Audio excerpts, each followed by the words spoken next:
Hi guys, Back again, how are you going? another episode. Another episode.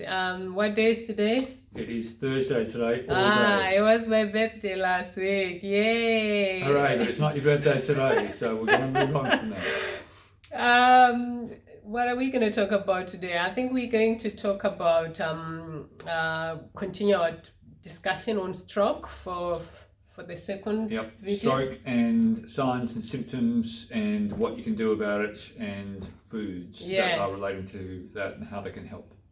Yeah, so that's early signs of someone who's having a stroke. What are the things that you can actually observe and pick when someone is about to have a stroke? Because sometimes it can take a few days before someone has an actual stroke, isn't it? You definitely usually 50% or more of the time you're going to get like a week's warning. Yeah. And there are these common symptoms that people get, which is actually very similar to having a real stroke. Yeah. So this is things like confusion and dizziness, not understanding people properly, slurring your speech, not speaking clearly. You can have sagging of your face.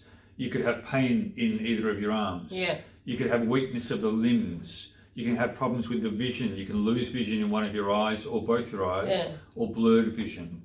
These are all signs that can be tingling and pins and needles in your arms or your legs. So losing the limbs and not being able to function properly, these are all early warning signs. Yeah, so it's very important to take notice of that. You don't just brush it away and ignore, because you could save someone's life, or you could save your own life. So taking action. I'd like to give an example of I remember you guys, I was telling you my dad had a stroke a few years ago, and what happened to him was he probably had a few signs of that he was gonna actually not a few signs, because he was supposed to be on high blood pressure tablets and he refused to take them. He said he was fine and he doesn't need to take high blood pressure tablets, and he didn't even get tested continually to check where blood pressure was.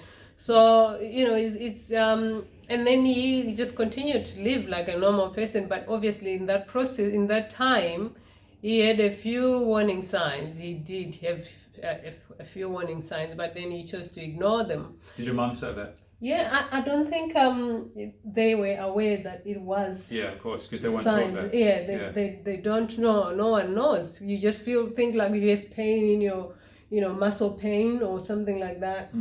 And apparently he had that stroke when he was at night when he was sleeping. So it was just like a rush workup. What's happening? Oh my God, my body is. He was jerking. His body was jerking, and he wasn't aware where he was. What was happening? He couldn't speak, and that was. It was actually a mini stroke in the beginning, but then he went to the doctors, and the doctor that he went to. This is in Zimbabwe, and the doctor told him, "Oh, you were having a mini stroke. Actually, he said you had a mini stroke. Go back home." So that's obviously a mistake. If you've had a mini stroke, you must immediately be doing something different than what you've been doing before. So you don't have a real stroke. And so if he's not going to be told what to do and they just say go home and rest, that's not very good advice in my opinion. I don't think that should, no. No, but the thing is, we actually realized, I think my sister realized that something was definitely wrong. We needed to take immediate action. So we immediately flew him to South Africa from Zim, like in a day. Within 24 hours, we flew him to South Africa. So he could get good medical attention. We couldn't just trust anymore the doctors in Zim, because this doctor had told him to go back home, and someone who's having a mini stroke. So well, he didn't know, obviously. So it's important to understand that strokes are caused usually by the thickening of the blood, and having a lot of refined sugar or staple foods that break down into sugar. Yeah. Or poor quality oils, seed oils, vegetable oils, things that thicken your blood up and make it sticky, and raise your cholesterol, then you're in trouble. And a mini stroke is basically a clot, a small clot that's going to hit the brain, and so you will get these signs and symptoms before you have a real stroke. Yeah, he was having a really high cholesterol that was untreated for a long time. And obviously that led to that. So, eating lots of vegetables and putting fiber in your body is one of those. Fiber definitely helps because it can bind your cholesterol and can help get rid of it through the bowel. And fiber also keeps blood sugar very stable and normal. And that's important because, high blood sugar, high blood pressure, high cholesterol, these things generally go hand in hand.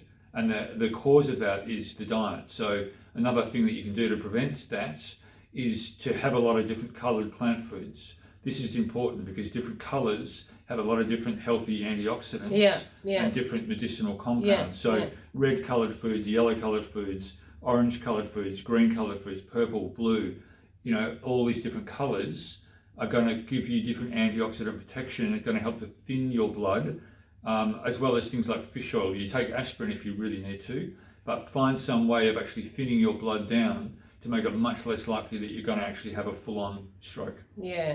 I think we have to learn and teach each other that food, it doesn't matter how stable the food is, but if it's detrimental to your health, you have to look. It's a problem. It is a problem. There's no way you can keep eating cultural food if it's causing you a problem. We have all learned about how we could reduce the portion sizes of the foods that we like.